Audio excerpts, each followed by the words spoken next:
তোমার সাথে মন ভরে কথা বলবো বলে আমি কতকাল ধৈর্যের বাঁধ নির্মাণ করছি হৃদয়ে। ক্রমশ বাড়ছে তোমাকে দেখার অসুখ, অথচ আমার অপেক্ষা ফুরায় না। তোমাকে দু চোখ পরে দেখবো বলে আমি দিন হিসেব করি, দিন চলে গিয়ে মাস চলে আসে, মাস পেরিয়ে বছর, আমার আর অপেক্ষা ফুরায় না। আমার ধৈর্য শক্তি কম, অপেক্ষায় থাকতে আমার ভীষণ কষ্ট হয়, অথচ তোমাকে ভালোবেসে আমি ধৈর্যের পরীক্ষা দিচ্ছি।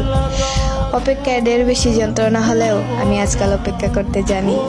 চারিদিকে দুঃখ পেয়ে আমি নীরব থাকি, তীব্র হতাশায় আমি দাঁতে দাঁত কামড়ে চুপ থাকি।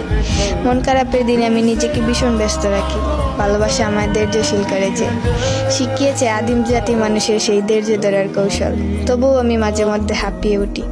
অপেক্ষা যে যন্ত্রণার, নিশ্চিত অপেক্ষা মানুষকে করে তোলে চঞ্চল, আর অনিশ্চিত অপেক্ষায় মানুষ হয়ে যায় হতাশগ্রস্ত। বয়স ফুরায়, সময় ফুরায়, সবুজ পাতা ঝরে পড়ে, তার যৌবনও ফুরিয়ে যায়, অথচ দেখো আমার অপেক্ষা ফুরায় না।